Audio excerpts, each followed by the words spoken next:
kalatvlive Machiegni Pacho ma e odwa.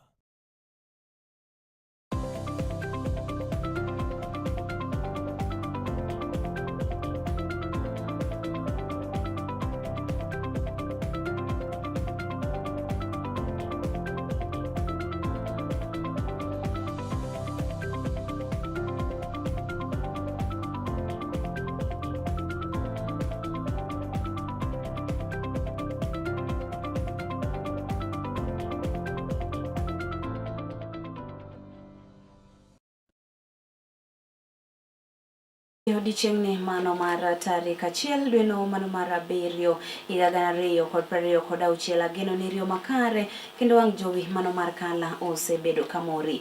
Yiena mar mondo mi arwaki achiel kachiel e chenro no mano mar kawo weche manyien mago mag Machiegni Pacho. Gin weche go mowuok achiel kachiel e mesawa mano mar kawo weche manyien. Nyinga Nele Achieng' ndhine jaloko mar Bella Achieng'. Wachako kanyo gi wach mano mabende ne wamiyo pek odiochieng' mano makawuono. Wambende wayudo kanyo ni nyapara e duola mano mar jotend migepe Musalia Mudavadi okwayo jo Kenya duto te mar mondo mi gitem giti kanyakla e kedo kod tuo mano makocha mano mar Ebola. Mabende olero ni ber ka bende oket ikruok makare mano mar neno ni obi oked kod tuo maket koda mano.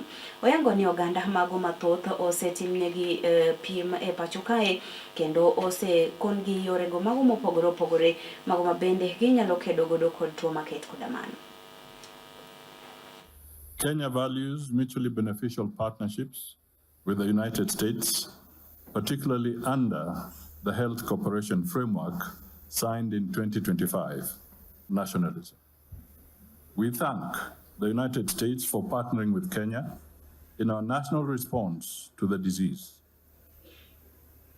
Since the outbreak was declared, Kenya religious community partners with us in so many areas, planting trees and others. When they realize that we have also stray animals encroaching because of the nature of the community, they decided to go ahead and start making for us a gate. This gate will make one access